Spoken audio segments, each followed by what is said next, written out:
This podcast is part of the Big Heads Media Podcast Network. Go to bigheadsmedia.com for more great podcasts.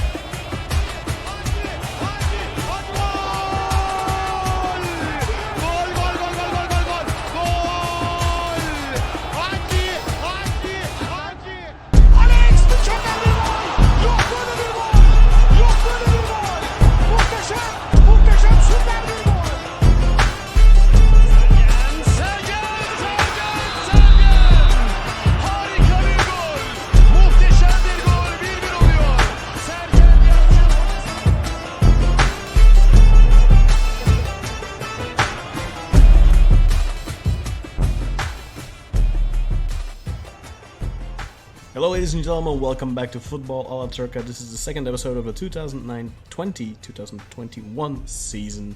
The season following and leading into still Corona, the Corona season.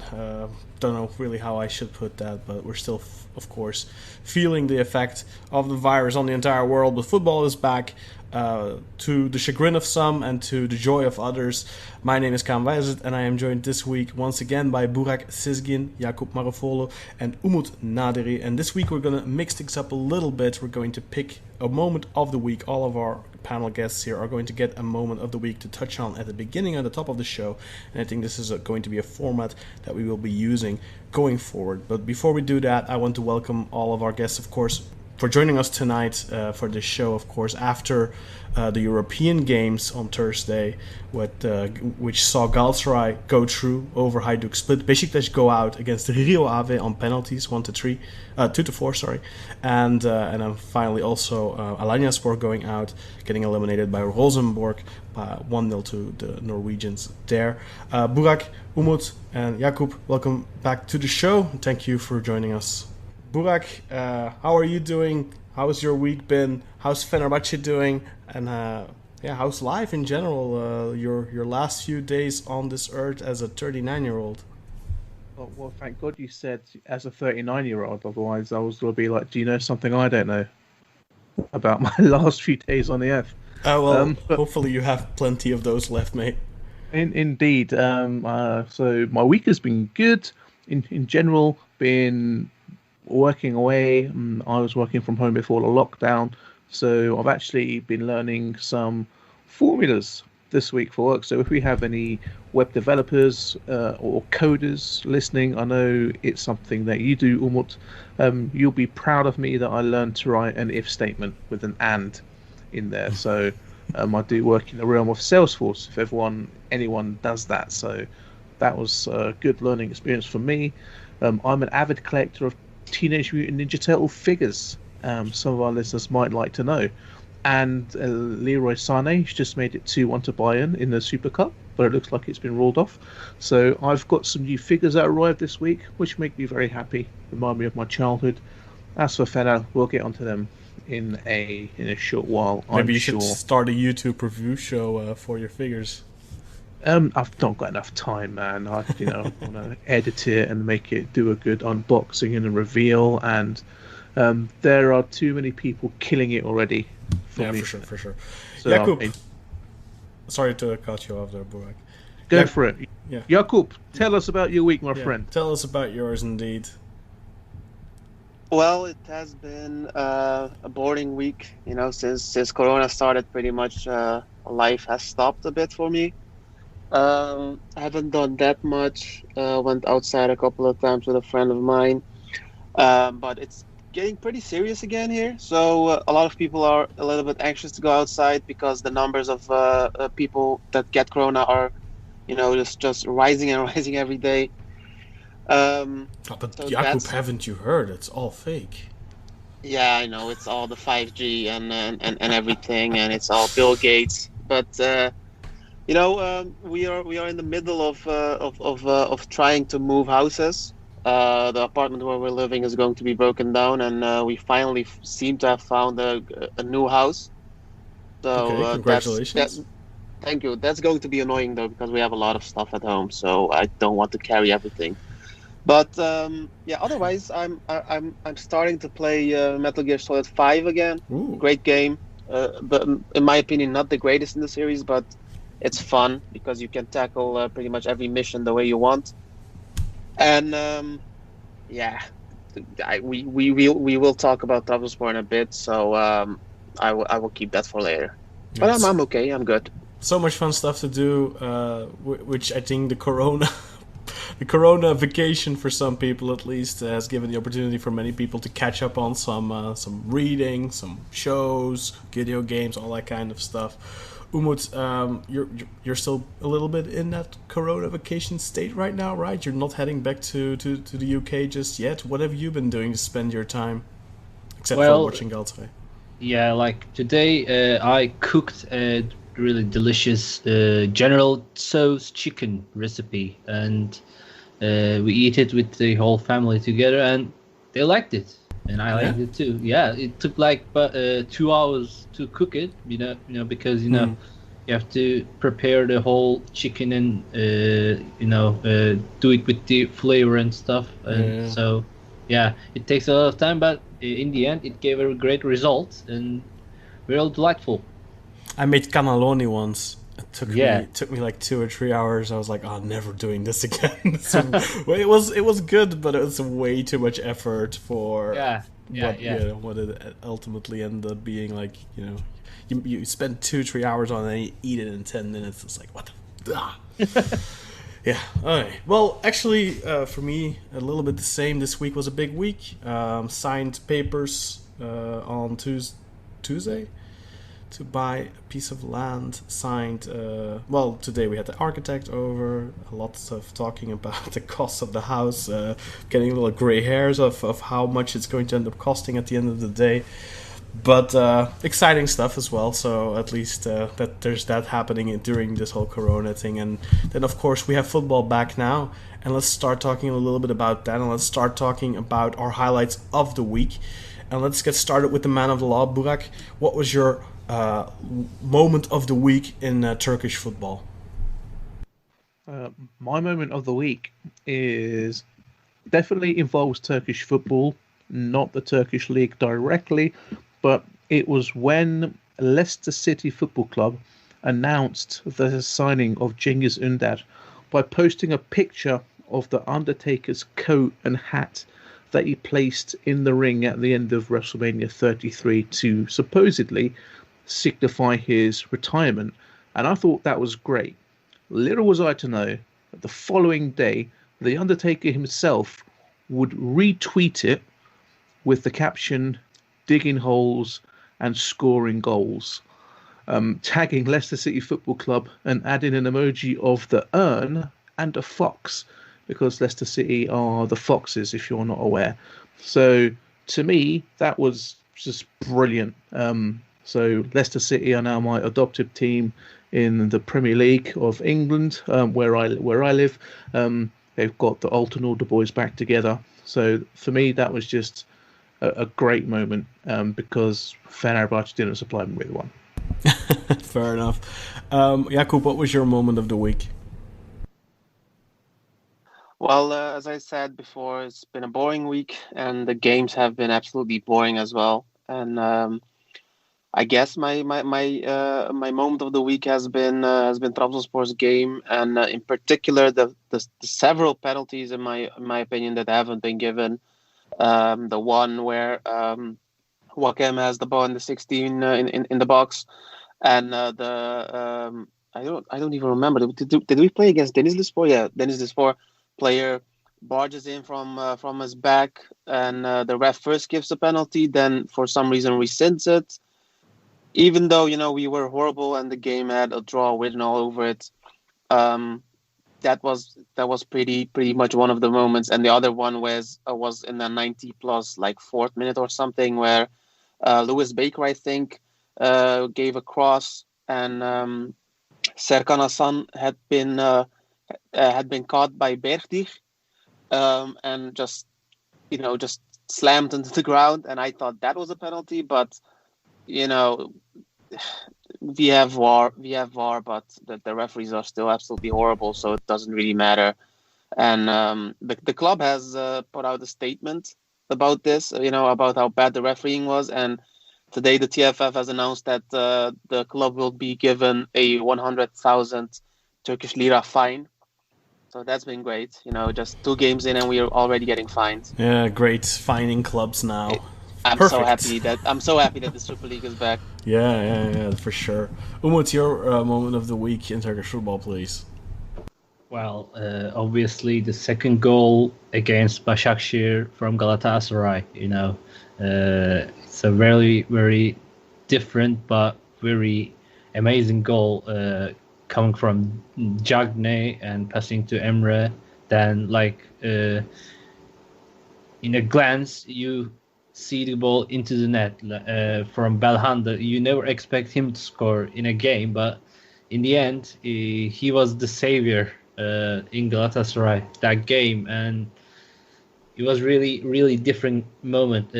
You never see that kind of modern day footballing goal in Turkish football very often.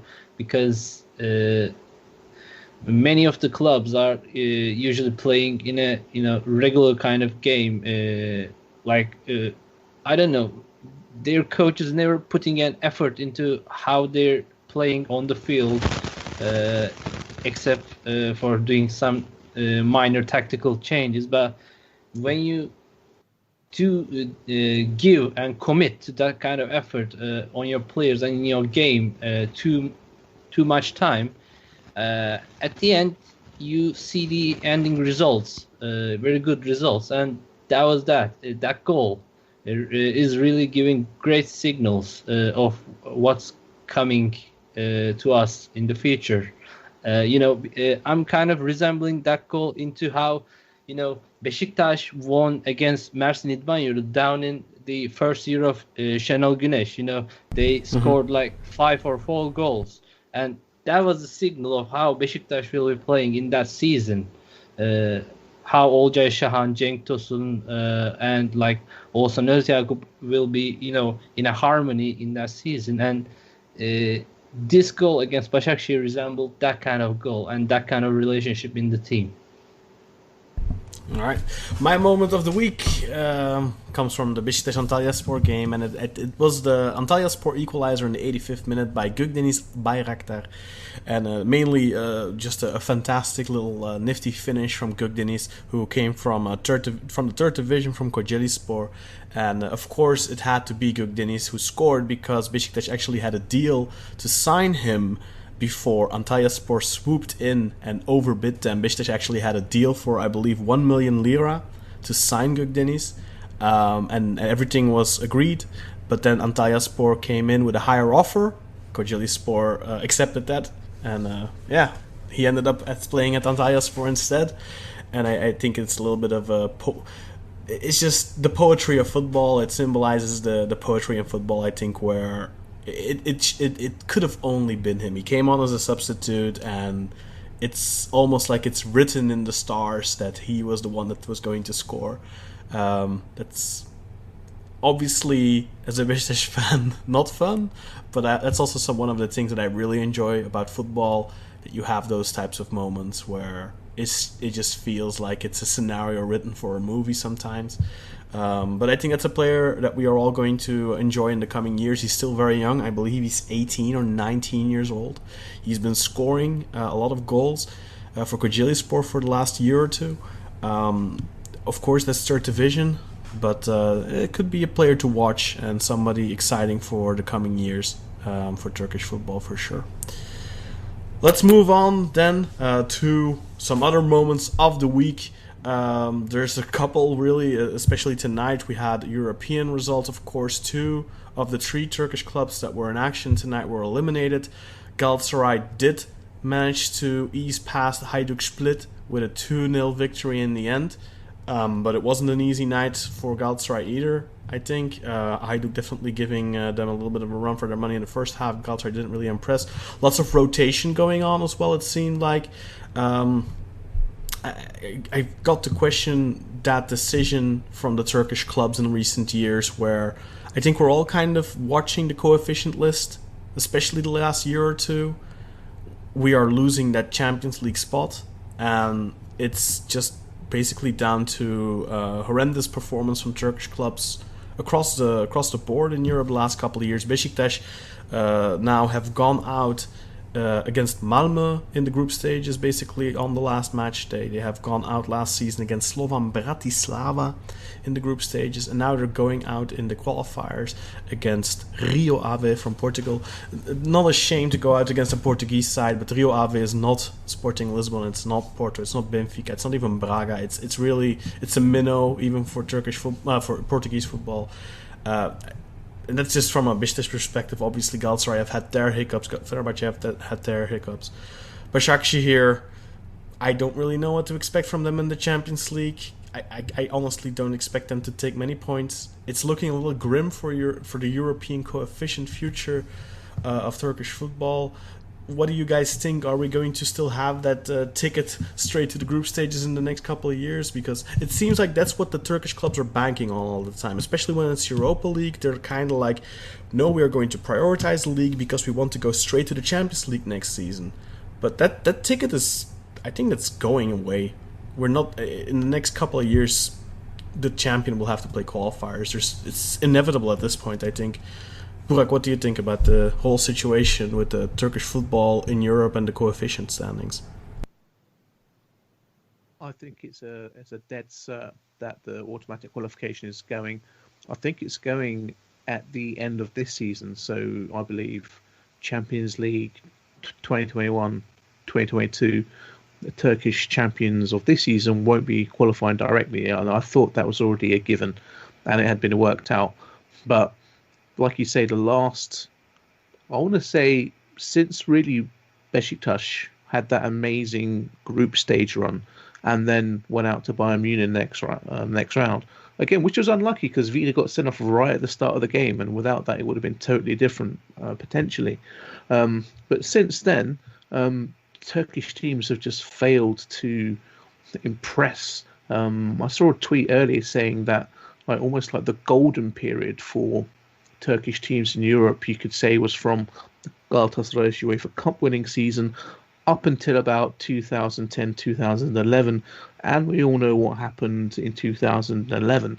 Like I say, since then you had that one really good season for Besiktas where they shone like a diamond, and then since then it's just been down. The 2 seasons ago, both Galatasaray and Fener got out of the group stages in the Europa League, but went out straight next round in the last 16. So I think it looks very grim for the state of Turkish football in the next couple of seasons. Automatic qualification is gone.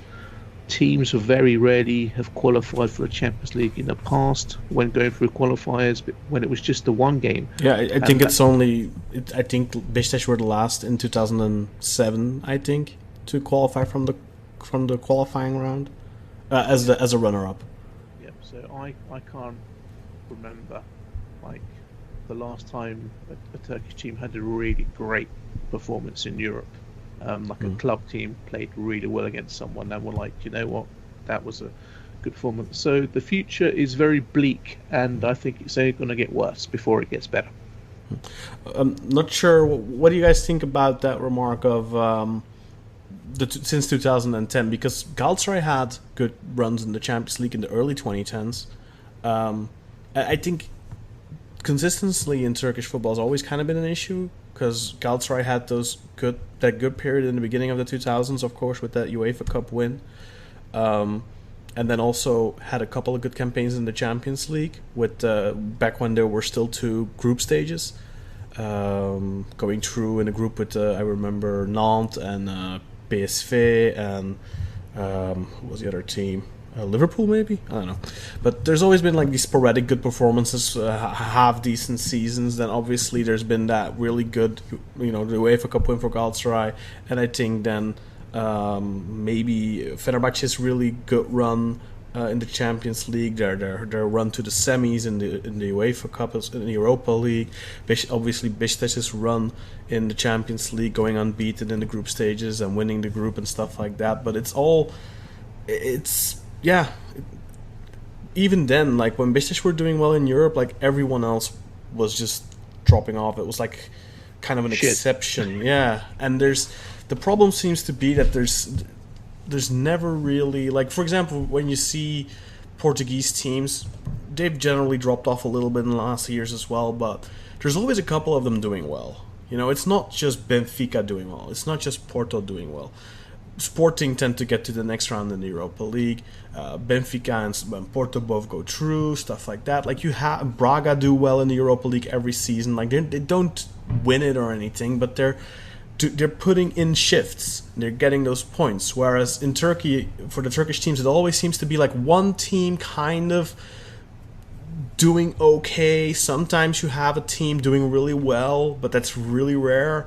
And then just the other four teams, yeah, sometimes you have a little bit of an average performance here and there, but most of the time you have at least two teams that completely wet the bed directly from the get-go, from the qualifiers. Things are looking a little grim right now. We have Besiktas in the Champions League. They're going to be in pot 4. We have Sivasspor directly qualified for the group stages, and then we have Galatasaray that still have to get through one more qualifying round. Like, what can we really expect from Sivasspor, who will start in pot 4, and Besiktas, who will start in pot 4? It's looking very grim. Umut, what's your view on this situation and the Turkish performance in general over the past decade or two? Well, Galatasaray made a great effort during the 2013 and 2014 seasons with Fatih Terim and Roberto Mancini. They managed to get out of the group being second, and the first journey was through the quarterfinals, but then we drew. Steve McManaman drew Real Madrid, and our run ended there. But in the second time, it was Chelsea, and it was again Jose Mourinho winning against us. You're having some mic issues, by the way, Umut. I think like sometimes it crackles. All right. Is it? Yeah, you guys are hearing it too, right? Or is it just me? No, I heard it. It should be better now. Go on, continue. Okay. So two of our runs ended with Mourinho's, wins against us. Then I think our management went a little bit down, and we made some really bad transfers, really bad management in the overall of the club. And it's basically the same as what happened with Besiktas. Besiktas had 2 good seasons in Europe, and then bam. And it's the same with Galatasaray. And they don't really plan on the future, but to save the day, they make some big payments, big purchases, and in the long run, they don't pay off. Simple as that. So. Short-term vision of Turkish football. It's not the only football, but it's kind of a Turkish mentality, because it's the mentality of Turkish people. They mostly often save the day and don't forget about what will happen in the future. So do you think it's something that's ingrained in Turkish society then? Because people are always saying Turkish football has so much potential, but yeah, there's so much things holding it back as well, and part of it is definitely cultural, right? I think it's mainly the mentality issue. It came with the Ünal Aysal's management, and his board made a great success. But even though he tried to deliver, he failed in the long run because he didn't know about football department. He's there to manage the whole system, but it's like a domino effect. The smallest piece, I don't know, it's not the smallest piece, but Fatih went and the whole system got broken down because of it, because he had his hands all over the system. As a manager, you cannot claim him as a manager only, because he's a big piece on that puzzle. So I think it was due to too much control by one person, not enough structure in the clubs, maybe. Jakub, what do you think? Do you think it is a cultural issue to an extent that Turkish clubs are unable to be successful consistently. Just too much short-term vision, perhaps. Just relying on building on the idea of one person rather than putting in a proper structure, stuff like that. I mean, I think there are multiple reasons why Turkey has fallen behind in sport of success over the last couple of years. You can claim that one of the reasons is just the growing amount of transfers that are going on all over the world. The amount that certain players are going for is kind of inflating prices.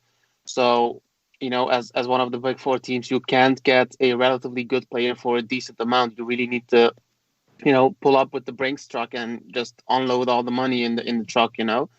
I think that's one of the reasons. And Turkish teams have been kind of towing the line over the last couple of years. They have been spending money, hoping that it will turn out well. And we have seen how it went with Galatasaray. Galatasaray did really well, but they spent a lot of money. And if you don't become champions for 1 year, or if you don't progress in Europe, the financial hit is just so much worse. And that the same thing happened with Besiktas.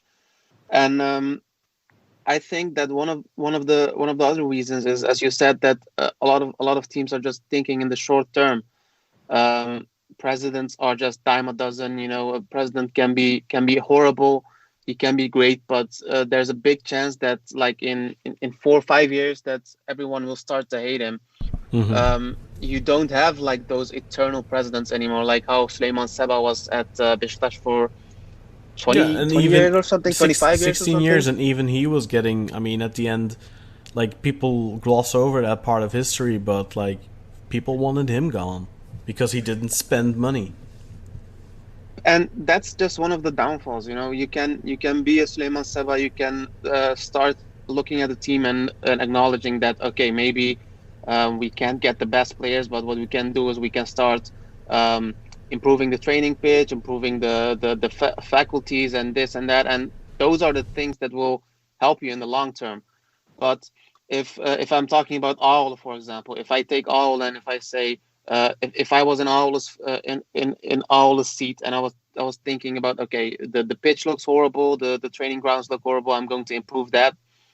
It doesn't correlate to direct success, So that's why a lot of presidents just come in, get a manager that is known to be a good manager, give him a way too high salary, get probably aging players and give them way too much money, and bank on that short-term success. So if they spend like 20 million euros, they hope that if they become champion and if they progress through the group stages in the Champions League, they can recoup that, But that's just not sustainable. That's just not sustainable. And I think that Belgian football, I know Dutch football. Dutch football has kind of a soft limit, and I can honestly say that Dutch football creates much better players with a way lower budget, just because they concentrate on those developments. They don't think about buying aging players and giving way too high salaries just to become champions for a year. They think about the future, and I think that I hope that one day that will start to happen in Turkey. We have seen a lot of promising players turn up. A lot of them are from teams like Bursaspor over the last decade and Altınordu. But there has to be a fundamental change. Maybe through the TFF, maybe through the government that incentivize young players to play. But I don't know if I'm the person that knows, like, okay, this is what they should have, that this is what they should do. It's kind of a shit show at the moment. You can only hope that it turns out better in the future. And another thing I want to throw out there is you have this phenomenon in different countries where when a team becomes champion for the first time and it like kind of upsets the status quo, they tend to have a rebound season that doesn't go as well. It's very early days, obviously, but reigning champions Başakşehir getting off to a very poor start with 2 defeats. Obviously, they played Galatasaray on match day 2. That's not an easy game to play, but they didn't start well last week on match day 1 against Hatayspor. Now they lose against Galatasaray. They start with 0 out of 6. Obviously, they haven't looked great in either fixture. They also focus quite a bit on aging players as well in the transfer market.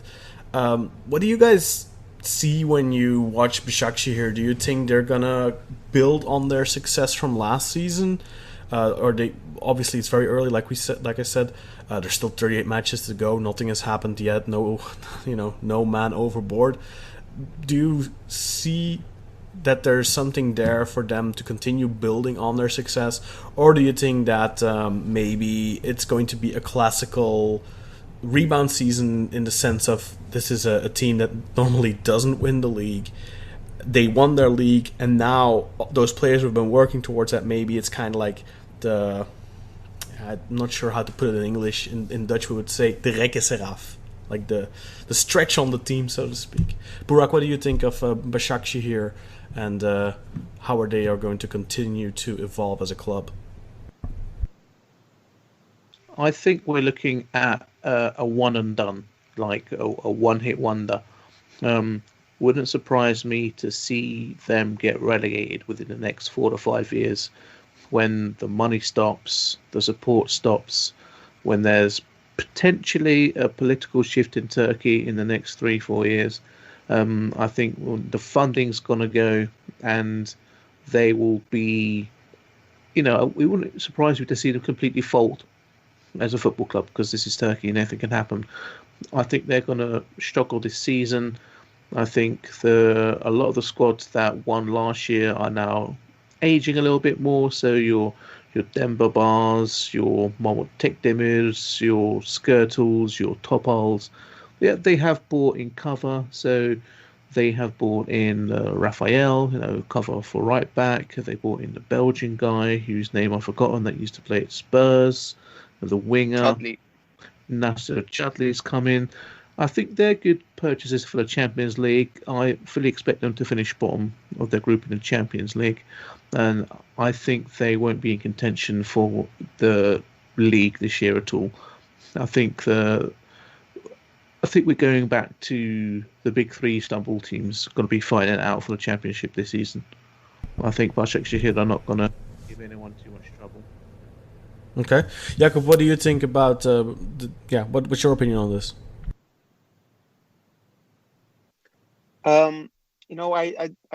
I think it's way too early to count them out, but it doesn't really look promising. And I think one of the reasons it doesn't look promising is I can see Okan Buruk taking over from Fatih Terim in the next year or so. Because I honestly don't think that they are that much worse than last year. But as Burak said, the aging players have had a lot of impact on how the team will perform this year, and I don't see them. I cross my fingers, even though I hate Başakşehir from the bottom of my heart. I cross my fingers and I hope that they do get a reasonable group in the Champions League. But knowing Turkish teams is luck. I don't think that's going to happen. And one of, if not the best player in my opinion in the team is Irfan Can. And there was a lot of talk of him going away to Sevilla, and if that happens, I think that there's going to be a really big, emptiness in the midfield, because his performances are one of the reasons why Başakşehir did so well last year. But even last season, they have been knocking on the door and basically chasing that title for basically since Beşiktaş's second title win. So that was back 2016-17. So basically for the last 4 years or so, they have been knocking on that door. And I really felt like last season was one of their more lackluster performances from those 4 seasons. Like, they weren't as good, I felt like, the previous seasons. But the previous seasons, I think they just had a lot more formidable opponents, and they didn't have Corona to well, essentially give them a hand, I think, because both Galatasaray and Trabzonspor were doing well before the Corona break, quote unquote. And that definitely caused those two to falter, and I think it just helped them along a little bit.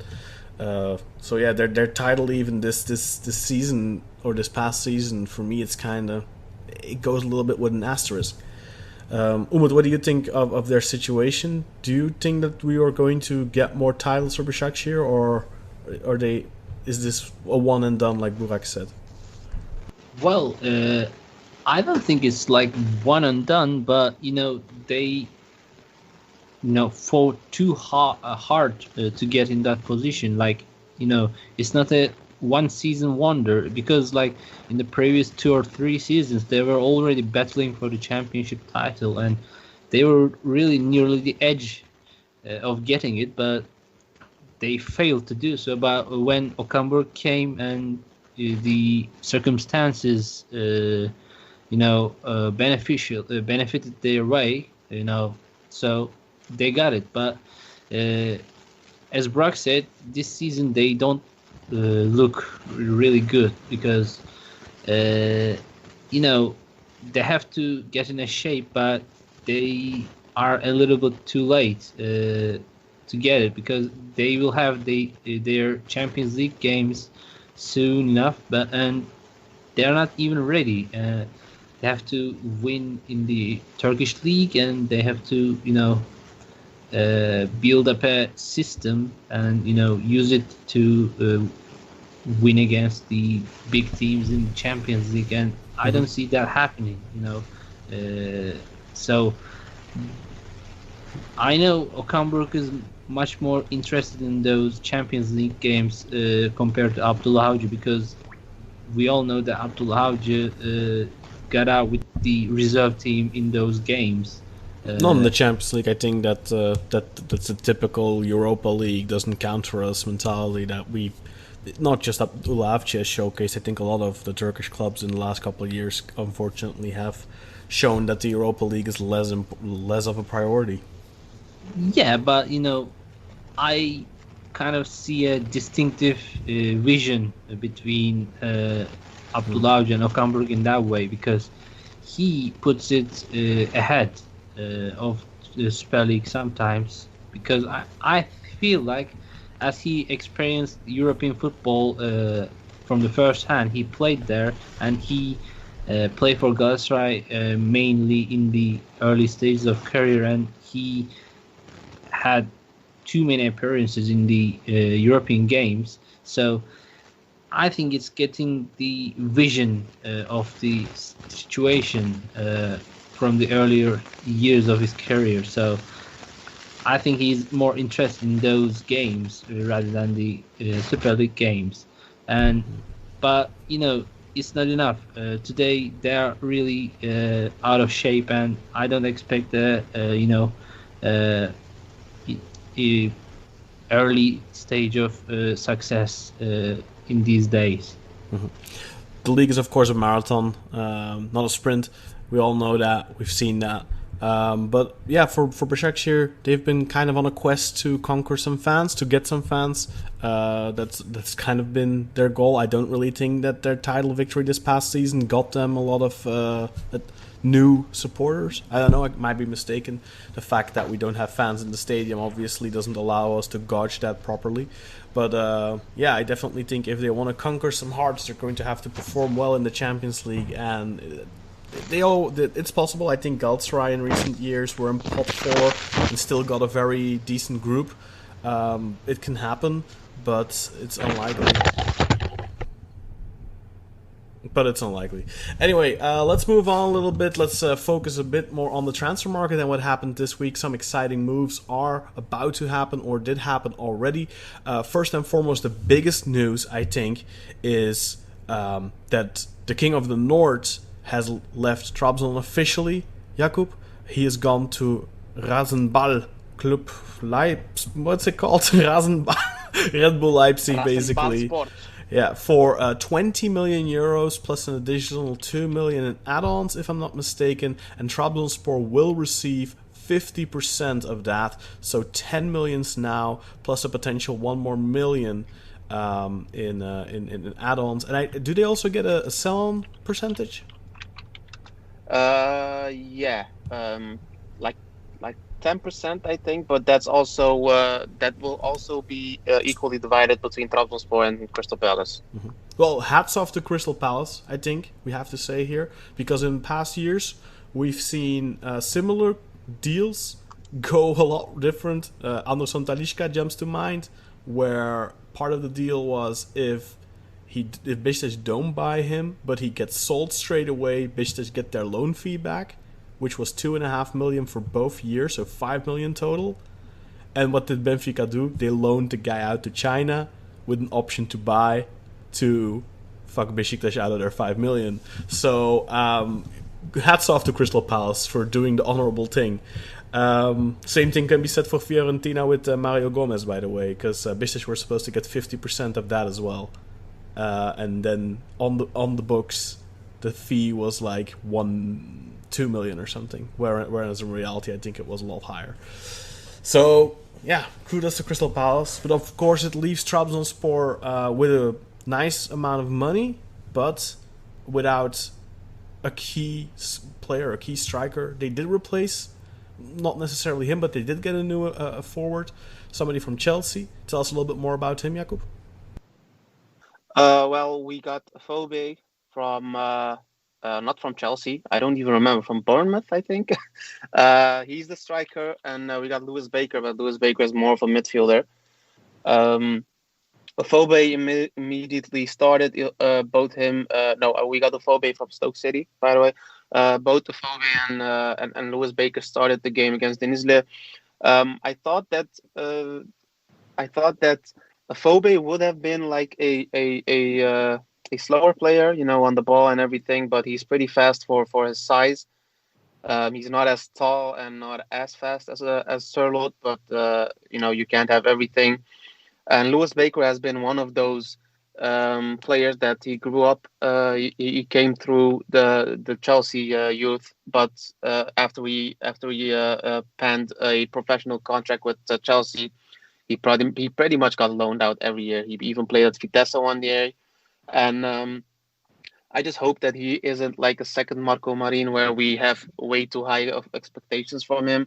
But I don't know. His first game seemed okay. He didn't really, try to command the ball a lot, but he was dangerous. His free kicks are pretty good, and he can use his left foot and his right foot equally good. So that's good. But Trabzonspor are still trying to get players there. Today, they got a player in Trabzon. I just forgot about his name. It's a player from Leicester City. He's a right winger. He played in Turkey a couple of years ago. Let me check it. I just wrote it down. Diabate, Husseini Diabate. He played for Sivas, right? Yeah, he played for Sivas, and they apparently signed him on a 3-year deal. So I hope it's not way too much money, because we are still trying to get some defenders. The players that are talked about at the moment are Sviatchenko, Hugo from I think from Brazil. He's a defender. He's a really good defender. Hugo. Yeah, Hugo. Yeah, it's about Dutch pronunciation. I'm sorry for that. I'm being an asshole. They're talking about getting Alpaslan from Göztepe. Alpaslan Öztürk. Yeah, they are talking about Guilherme going there and Alpaslan coming the other way, with Göztepe paying a little bit, and Ivan Marcone from Boca Juniors, who they have been going after for like a month. So okay. There are a lot of players, that have been talked about. I just hope that, that the president said last week, after, the day before the Sörloth transfer went public, that we will have 2 players before the next game. Well, we got Diabate already, and everybody is kind of wondering who the second player will be, because our defense is just looking way, way, way bad. And we have to start looking at other defenders, because this is going to be really bad. Well, we just have a couple of defenders that are available still. I think Isimat Wellington. Yes, he's already available as well. Especially maybe after his penalty miss tonight. I don't think, even though I think he played an okay game, but yeah, it reminded me a little bit of Matej Mitrovic, who I thought was okay, but then he missed that penalty against Lyon, and you just knew, okay, that's the end for him, for our fans, basically. Maybe it's good for Wellington that there's no fans in the stadium right now, because I wouldn't be surprised if he got booed otherwise. But yeah, is that all the news for Trabzonspor right now? Yeah, the player, by the way, is Vitor Hugo from Palmeiras, and supposedly, I don't think this is going to happen, but supposedly we are paying 4 million euros for him. Ooh, and that will be the most money that the all board has spent. Until now, the most money that they spent was like 1.5 million on a player, and it was on Tronsen, I think. So, I don't know, I don't see Trabzonspor doing that good this year. I just hope that at least in the Turkish Cup or something that we start to perform when it starts. Yeah. But Trabzonspor kind of look like a puzzle that isn't complete yet, and the season, like, kind of similar to Besiktas, I feel, where they are both shaping up a team, but like this, it's like they're stuck in like August or something. Like they're behind a month or more on schedule with their transfers and all that stuff. But yeah, financial limitations, I guess.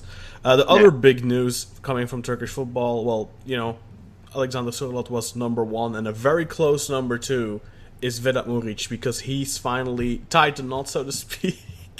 With his new marriage, he's off to Lazio Roma, if I'm not mistaken, Burak, for, how much was it? 17.5 million?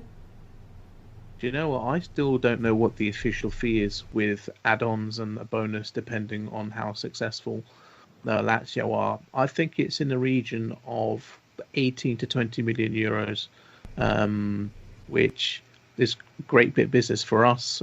Rize are happy, of course, because they get a nice little percentage of that, the profit of the sell-on that we've made on the sale. And unfortunately, Vedat has contracted coronavirus while he was at his sister's wedding in Kosovo, so we wish him well.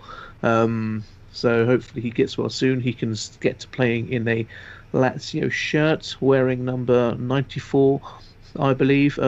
I did look into how much a Lazio shirt would cost on the official store, and I think if you actually want to get a Lazio shirt with Muriqi and 94 on the back, you're looking at about 100 euros.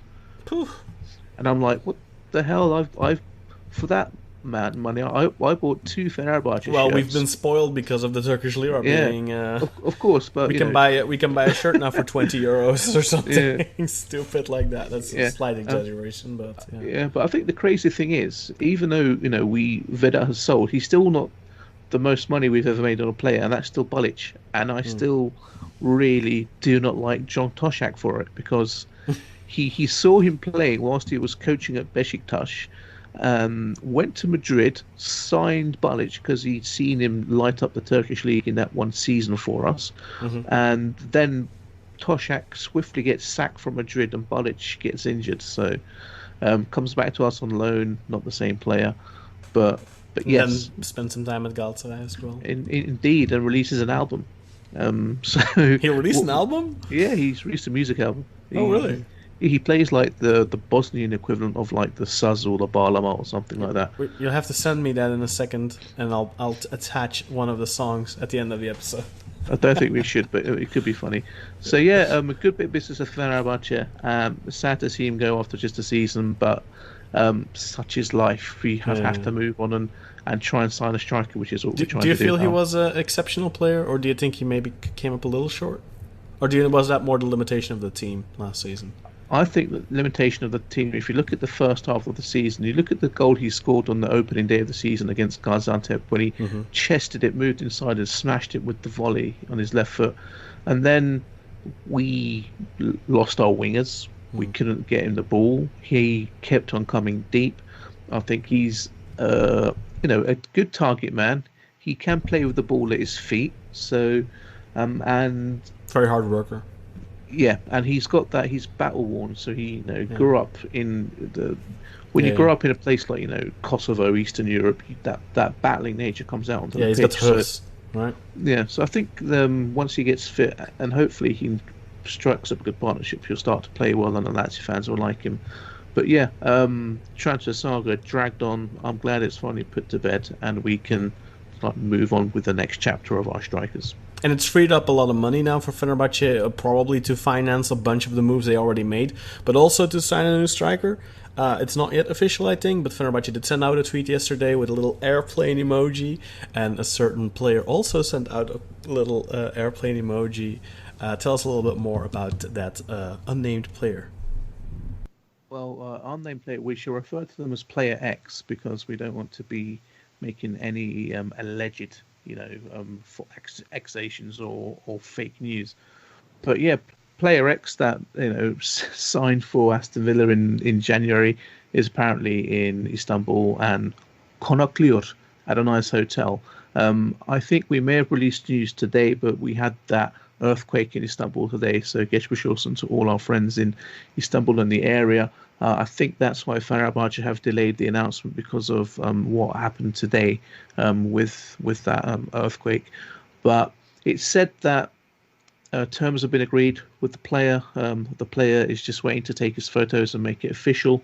What do I know about Mwame Samata?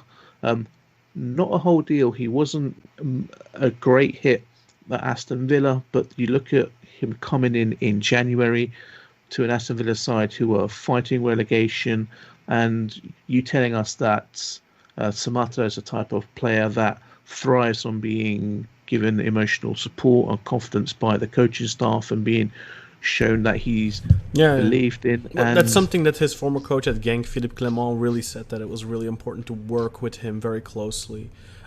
Because before Clement came to Genk, Samata was kind of... it kind of reminds me a little bit of how Abubakar was before he came to Besiktas, where they really had written him off at Porto, and then he went to Besiktas and he found himself, of course, winning the African Cup of Nations and stuff like that boosted him tremendously, because at the beginning he wasn't too successful at Besiktas either. I remember his debut against Rizespor, he missed a bunch of chances, he got criticized a lot by the fans and stuff like that, but he kind of slowly started picking up himself a little bit, and then the AFCON really boosted his morale, and then in the second half of the season he exploded, and he went back to Porto, exploded there as well until his knee exploded. Lots of explosions. And it's kind of what happened with Samata at Genk as well. The first, I want to say, year or 2 seasons or something like that. I don't remember exactly how long he was there, but he was not scoring a lot of goals. He was kind of that striker that wasn't scoring a lot of goals in the sense of Fodekoita at Kasımpaşa, the first season and a half or something. He didn't score a single goal or something like that. And then suddenly last season, I think he scored 13 plus. And Samata really, when Genk won the title, I guess it's now 2 years ago, he was instrumental in that team. He was such an important player for them. They played some fantastic football, both in possession as well as reactionary football. If you remember when Beşiktaş played them, was that last season or the season before in the Europa League? I think Samata scored 1 or 2 goals in a 1-4 or 2-4 win in Vodafone Park, and those goals were so amazing, such great counters, completely stretching the defense, him running to the second post. It's fantastic. And Samata he definitely has the potential of being a good player, but like I said, Philippe Clement really made that clear, that it was very important to get in his head as a coach, to support him and to nurture him. And I think, coming in January, like you said, for a club like Aston Villa who are struggling, you're expected to hit the ground running, start scoring goals. And I think that's too much to ask from a player like that who needs time to settle. And you mentioned the Genk's title winning season. He scored 20 league goals. So hopefully that's the type of form that we can get out of him. If he signs and becomes official. Personality and work rate rise seems like he's going to fit in. Hopefully he bonds with some of his teammates as well. We know that he is Muslim by faith, and he's been on the Umrah to Mecca in 2018. So maybe that had a slight pull bringing him to Istanbul as well, with the culture and the ability to practice Islam. May have swayed him over maybe staying in England or going to other countries, but he looks like a good guy. But hopefully he turns out to be a good guy that and turns into a great player.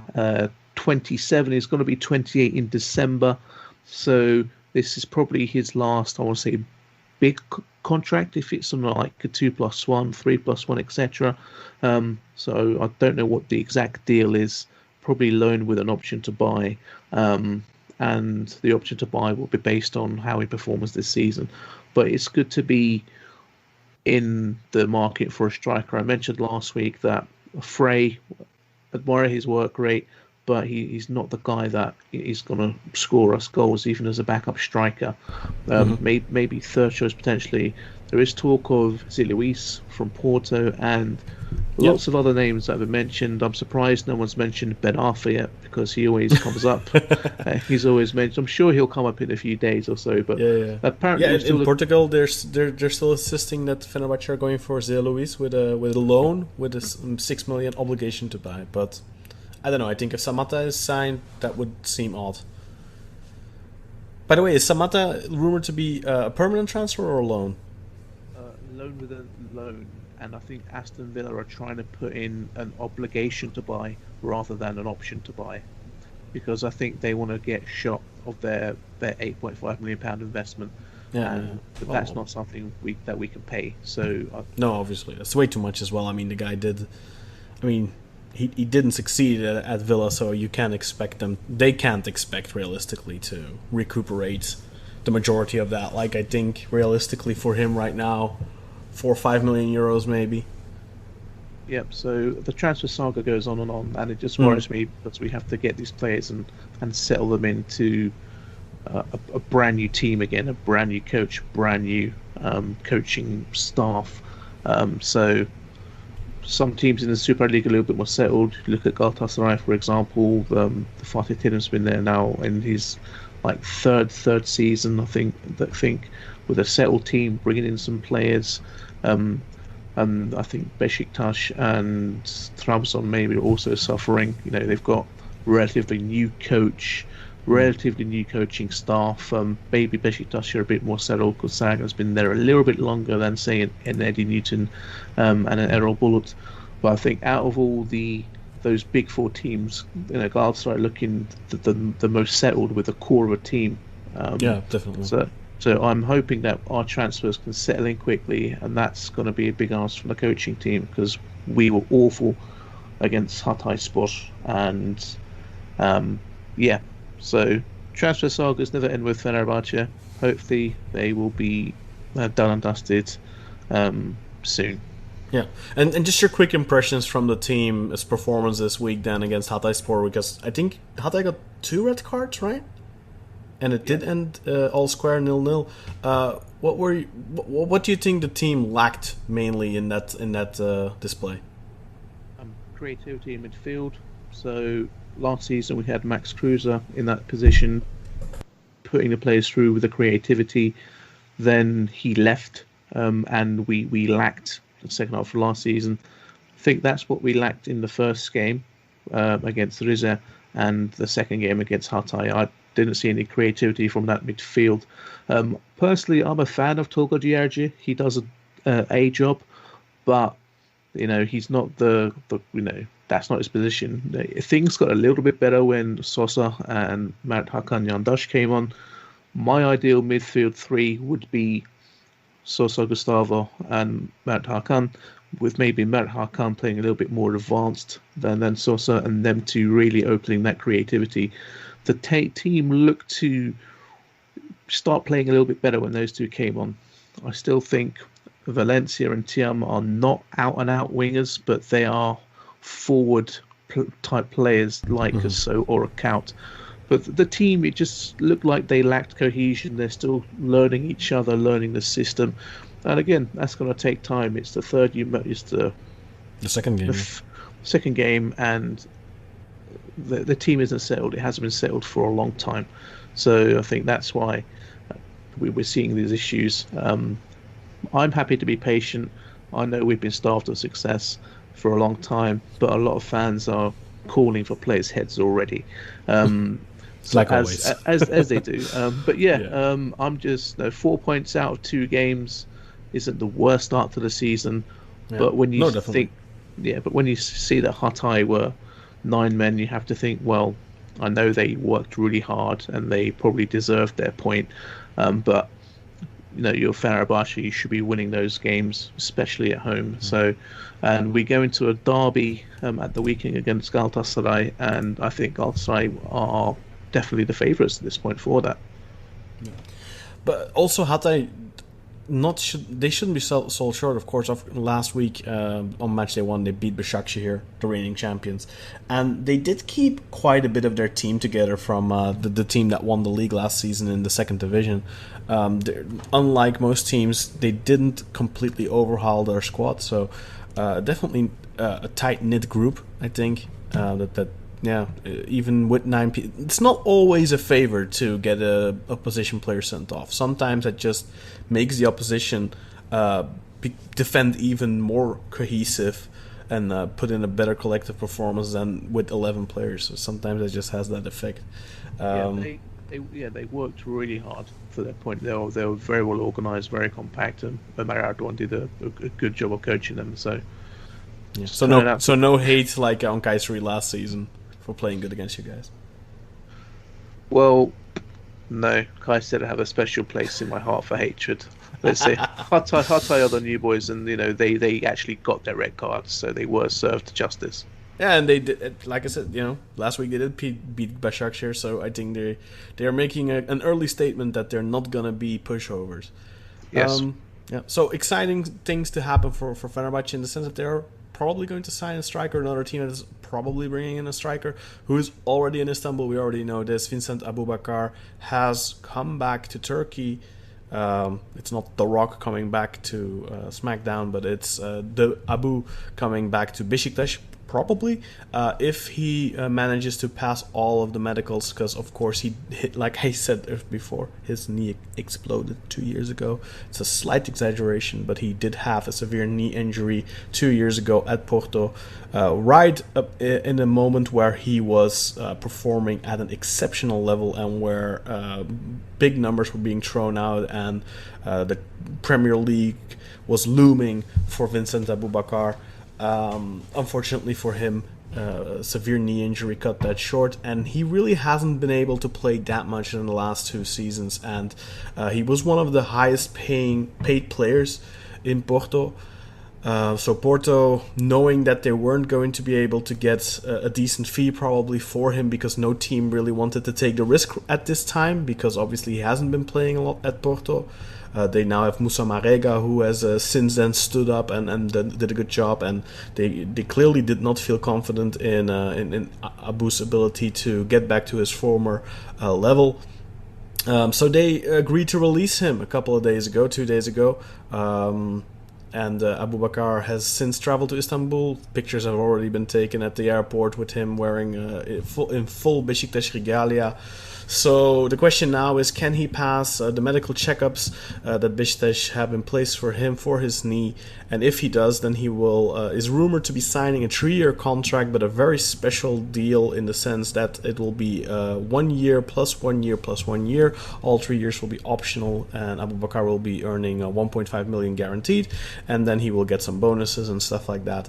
But he will need to play at least 30 games for his contract to automatically extend, and on top of that, Besiktas would be including an opt-out clause, so to speak, where if he re-injures his knee, if he tears another ACL or something, they have the option to unilaterally disband his contract. So Besiktas possibly bringing back Aboubakar. It's not certain yet at this point, but it's looking likely. Of course, a player that did really well for Besiktas for that one season, very highly thought of by the fans still. But will the fans be seeing the same player they remember? That's the big question. It's a risk, but a risk worth taking, in my opinion. I don't know what you guys think about it. Jakub, you had an opinion about bringing back players. What do you feel when you see these numbers? Do you think it is a risk that Besiktas should take because or do you think it's too big of a risk with the money involved? Well, I mean, if you remember correctly, I think I was the one who picked Abubakar when everybody else picked Mario Gomez as the striker. And I like him. You know, it's unbelievable. I believe, I like him. I think it's unbelievable how big of a guy he is and how nimble he was on his feet the first time he was at Besiktas. But as you said, the knee injury, I have seen photos of his knee, and it looks like the injury that Ronaldo got back in the day, and it says it's a massive scar.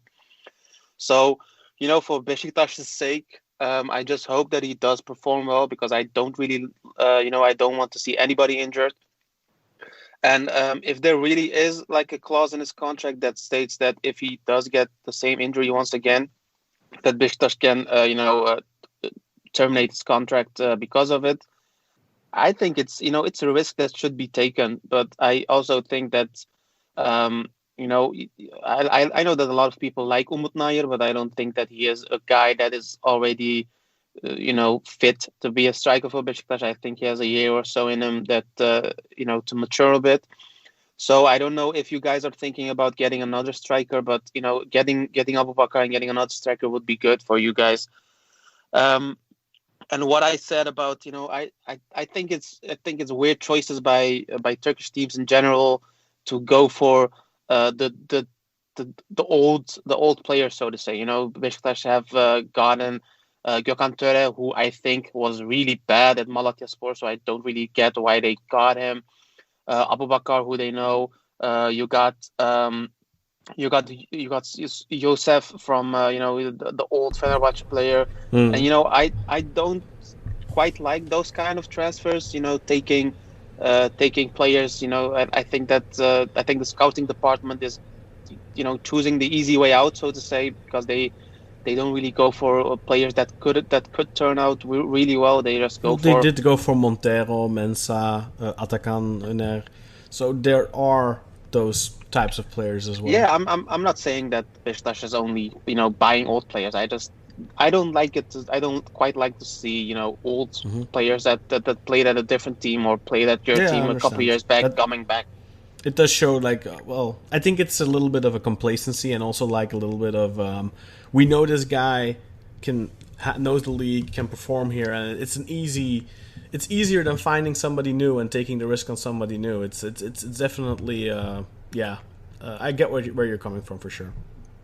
With Gökhan Töre, I think I personally did think he definitely had good performances at Malatyaspor, but they were too sporadic, and just coming off the Europa League match today, he came in as a sub. Him and Mensah both came off the bench, and for me, throughout they were the only two players that really gave me the impression of these two guys can do something. Töre looked good today, I have to say, and I'm a very skeptical person when it comes to Gökhan because he has had some massive knee issues as well. He's not really been the same player he was before he left Besiktas to West Ham. And I don't expect him to ever really grow back to the level he had before consistently, but he's still definitely a player that can provide a little bit of flashes here and there, and the financial package there as well made sense. I think you'll be hard pressed to find a winger of a semi decent level like a Gökhan Töre for less than 600,000-700,000 euros, and I believe it's roughly what he'll be making. So for me it's also another risk worth taking, and I kind of feel the same way about Abu. But with Abubakar, I'm even more skeptical because I'm really afraid, because I've been talking to friends and colleagues and people in Portuguese media who are very close to people within Porto and stuff like that, and they've been telling me for more than a year he's done. He's not the same player you used to know. Because this is not the first time Besiktas have been linked with Abubakar, so I've been talking about it with some people for a long time now, and they've told me, look, his knee is so fucked. There's Porto are a team, they're not going to throw a player away that they think they can still get money for. Like, that should say something. On the other hand, Aboubakar is willing to take a very particular contract. So he clearly still thinks he can do something. So that's positive, but Porto kind of throwing in the towel on him. I do get it, because Porto are in a financial difficult position, and he is one of their top earners. So maybe that also definitely plays a factor. But still, like, Porto letting a player like that go on a free is a little bit worrying, I feel. But please continue. I did cut you off. No, I think you made some great points, and when you're looking at it from a footballing standpoint, I think that getting players that are tried and tested is a good decision. But it might be the weirdo in me that just thinks that that it is an easy way out. But I quite like Mensah. I really like him. So we'll see. Besiktas has some difficult games ahead. So. Yeah, I really like Mensah as well. Like, tonight, you can see when you're watching a team and it's like, oh my god, this is so boring to watch. And then there's that one player, when he gets the ball, every time he gets the ball, you get the feeling of, okay, suddenly, pace picks up. This guy can do something. And every time Mensah gets the ball, you have that feeling. But then, like tonight, you see he does really well, and then he gets in a scoring position, and I think he missed like 2 sitters in like a span of 60 seconds or something in the dying minutes of the match. Besiktas should have always gone through tonight, really. But it's kind of like their match against the Antalyaspor, where they control the game, they go up 1-0, and then they don't kill off the match because they lack quality up front.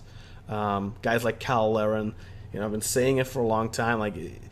I think Laren, as a second striker, that's one thing, but he can be your number one. He's just not a killer. He's not gonna get you that extra goal, that padding you need to drag those 3 points across the finish line. We saw it against Antalya in the weekend. We saw it against against Rio Ave, where Besiktas really played a good first half, really good first half, I felt, and then the second half they kind of invited the pressure a little bit, but Rio Ave didn't really create much, and then suddenly in minute 85 or 86 they concede a stupid goal, and they simply don't have the quality up top.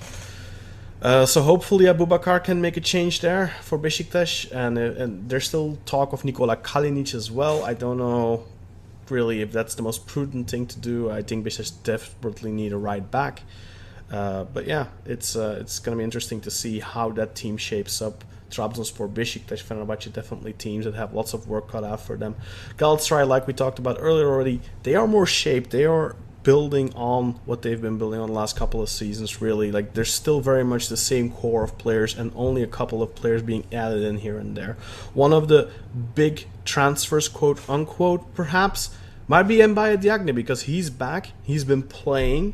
And Umut alluded to it earlier against Başakşehir here. He I believe gave the assist, right, Umut? And well, he didn't give the assist, but he was involved in the position earlier. So like he created the position, and then it came to Emre, then Babel, then Belhanda scored it. Do you think the pressure is kind of off of him now? Because when he first arrived at Galatasaray, there was this really big expectation. He's a 13 million euro transfer. They paid 10 million for him, then they paid another 3, I think, in add-ons after winning the league. He's a very expensive bird, so to speak. Like, I think he's the biggest transfer in terms of expenses that you guys have made since Bruma, I want to say. Or no, even more expensive than Bruma, I think. Bruma was 10, I think, right? Yeah. Bruma was... I think Bruma was like 13 or 14. I don't think... I know you sold... I think you sold him for 14.5 or 15 or something. And I think you bought him for 10 with add-ons. Profit. Yeah, well, anyway, we all know Diagne came in with scoring an insane amount of goals. I think 20 goals in 17 games for Kasımpaşa. Then an enormous price tag, and really all he did when he came to Galatasaray was score penalties. I think he scored 8 goals and 6 or something were penalties. Yeah, and he was kind of a rush transfer because we are in need of quality center forward, and all we had was Eren Derdiok, and he was not in a Galatasaray caliber, so you cannot put your trust on him in a big game. So we had to buy a quality transfer on that position, and we got him. But as you said, he didn't make a immediate impact on the team, but he was scoring it, and But it wasn't too popular with the fans either. His body language was kind of lackluster. Do you see a change in that? That it resembles Belhanda on the field. But do you see a change in that now? Does he? I don't think so, man. It's like his body language. It's his own characteristic. It's his genetics. You cannot change it, and he cannot. But do you think he will be more valuable to the team now, or do you think this is just like, he'll have a goal here and there, but maybe not? I think he's important because everybody doesn't give the recognition he needs. But he scored the most important goal in the league in that season. In Çaykur Rize away game, he scored at the 93rd minute with a diving header to that cross, and he gave us the win. In that it was a tie game, and he just came up and scored a penalty, and that header, it was all our game. Yeah, for sure. But do you remember I went to that Brugge game in that yes. away? Yeah, and he was playing for Brugge, and I saw how our fans reacting to him, like as if he's an enemy. I see that, and I almost thought that he has no future in Galatasaray anymore. But when you come to today, it's all different. Everybody has developed some trust on him, and not everyone, but most of the part are now thinking that he is capable of making a difference on the field. And I think most of our pleased to see him and Falcao on the rotation. It's a quality duo, man. When you look at Fenerbahçe, they are all now they transferred Samata, but they were all going with Frey. Yeah. They were in a Besiktas the same thing. They were in a dire need, and you look at Besiktas, their alternative is Umut Nair and Güven Yalçın, and you have Falcao and Jagna. I think it's more than enough for this season, and we have to trust them. And also they're the same type of forwards, and you can change between two, switch, and one is a target man and one is a poacher kind of style. He scores whenever they can even play together. Yeah, but that will mean you lose creativity on the field. Yeah, for sure. The big transfer, perhaps, of the last couple of weeks for Galatasaray has been Itebo. How do you see him fitting into the team? Well, today he made his second appearance in Galatasaray shirt, and I think he's not ready to appear in a Super League game for 90 minutes, because in his first game he played a small amount of time, and today he played in 90 minutes, I guess, and he appeared really good, but he has some room for development. He's not as aggressive and as creative as Belhanda there, or like Emre Kılınç there, but he's trying, and I know that he's not an Ndiaye kind of style, stamina kind of player, making tackles and delivering fouls there, making the aggressive movement like we used to have with Felipe Melo there. But I don't know. We'll see how we'll react to the game, because in these recent games, Thailand Antalya made a real improvement in this game and really flashing for Galatasaray. And I really like to see him on the field. And if Etebo is a great alternative for him, I would like to see him there. But I think we still need a quality number 6 kind of player there, like Felipe Melo or Ndiaye kind of player. All right, still a couple of weeks left to do that, to complete the moves. Well, we're almost at the end of September, of course, now, and I think the window closes on I want to say the 10th of October or something like that.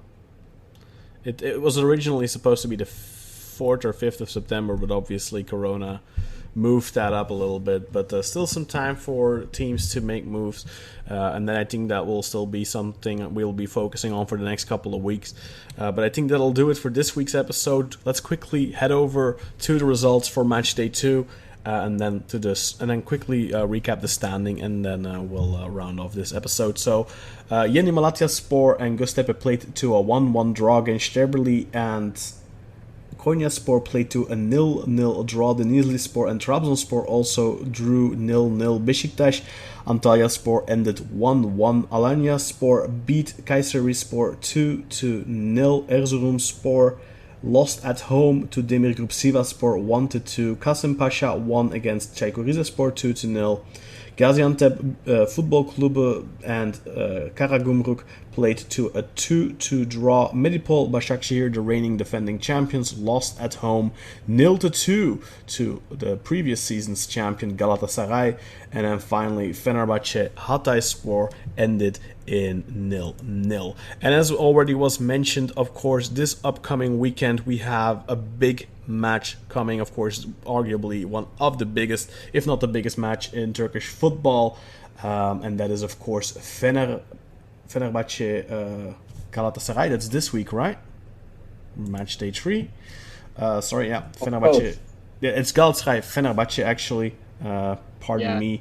So that's definitely the big one to watch out for this week, match day 3. Quickly going to run down the schedule there for this upcoming weekend. So we have Karagümrük taking on Başakşehir, Kayserispor taking on Erzurumspor, Hatayspor will host Kasımpaşa, Göztepe host Gaziantep, Trabzonspor against Yeni Malatyaspor, Rizespor take on Alanyaspor, Sivasspor take on Ankaragücü, Konyaspor hosts Besiktas, Galatasaray hosting Fenerbahçe, and finally Antalyaspor will face Denizlispor. That's match day 2. Quickly look at the standings. Currently Galatasaray at the top of the table with the maximum of the points of 2 games, 6 points, and the better goal differential with +4. But actually they have the same goal differential as Aitimiz Alanyaspor, who are also on 6 points right now. But the only difference there is that Galatasaray scored 1 goal more, so both are on +4. Those are the only teams remaining in the league with a maximum points, Galatasaray and Alanyaspor, after just 2 match days. And then we have 3 teams at the bottom of the table with 0 points. And those are, of course, in order of ranking: Başakşehir, the last at the bottom of the table, the current champions, Rizespor and Ankaragücü. So the current league champions are currently the bottom of the table.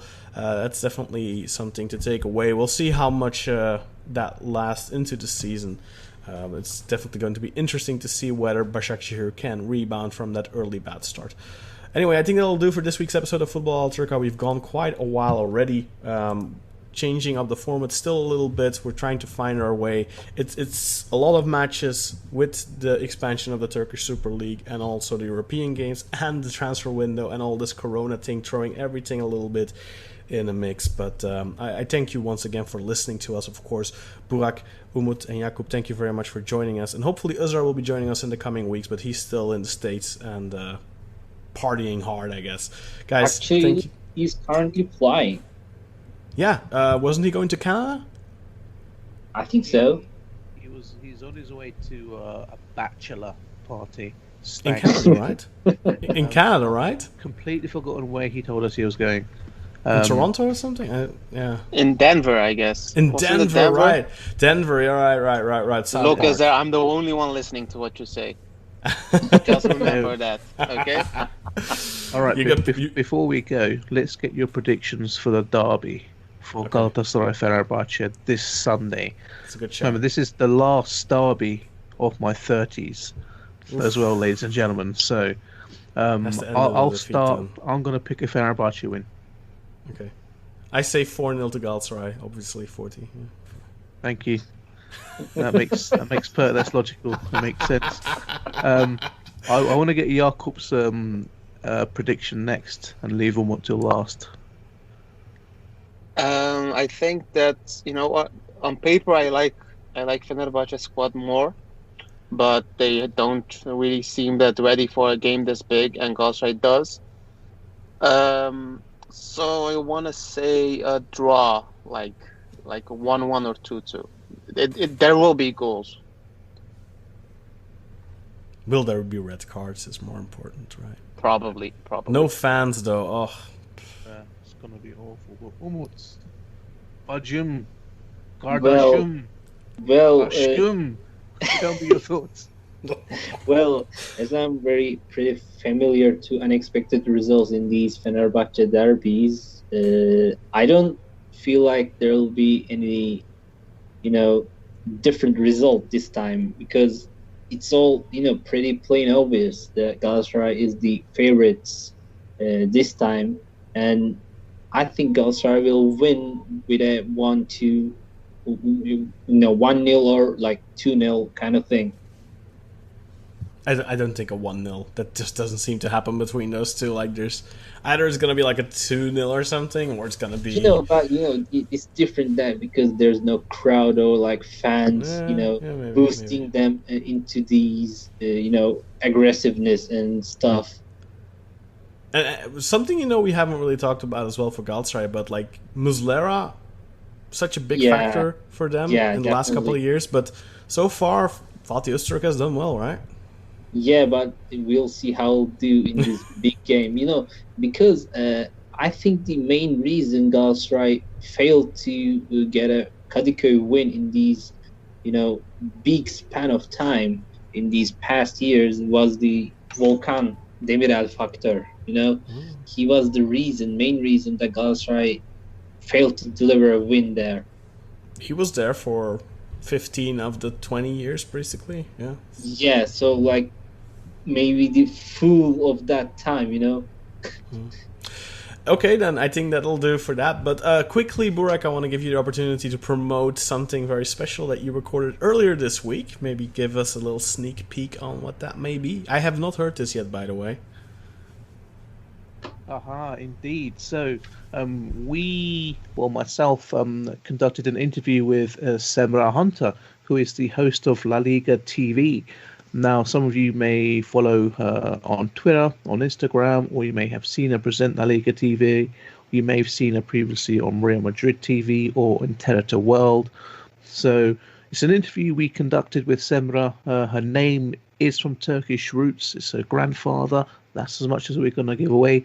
But we talk about lots of topics involving how she got into sports journalism, how she got her current roles, her thoughts about Turkish fans and the football and sports culture in Turkey. And also we go through some of her favourite interviews she's conducted, her thoughts on the growing emergence of esports as a culture and a phenomenon.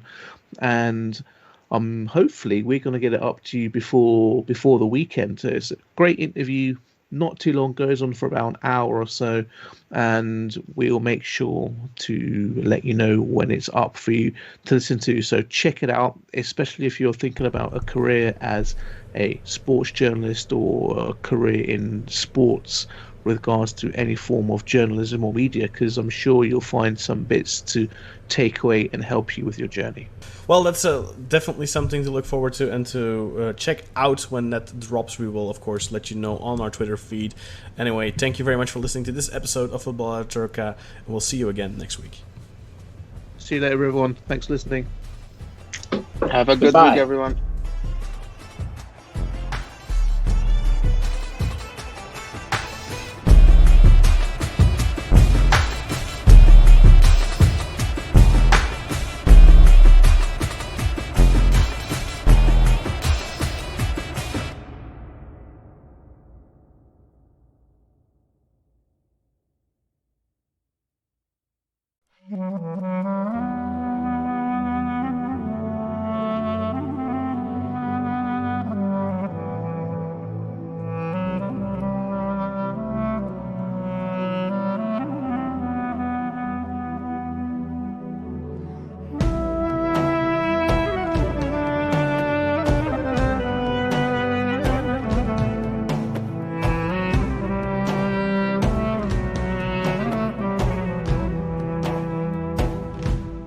Desi se i prođe ko vjetar preko lica, tvoj pogled i moja stara ulica jedini su tu kad mi je dobro i kad sretan nisam. Zovnem te pa šuti da ti čujem glas, svašta prešuti, al ne mogu, laži o nama proći će 100 dana još, al se neće voljet ko nas dvoje niko. Zaboravljaš me s kalendara, brišeš naše dane, a sama ko ja tugu čekaš. Znam, zaboravljaš me, a noć hladna na putu prema tebi sada ne bi bila da si čuvati me znala.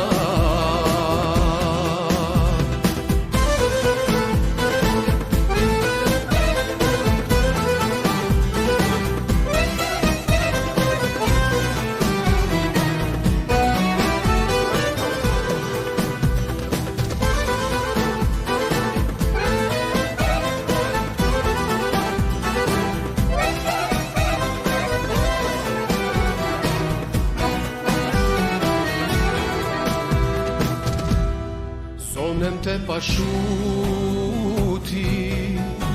da ti čujem glas, sve te više gubim, a sve manje za dalje daha.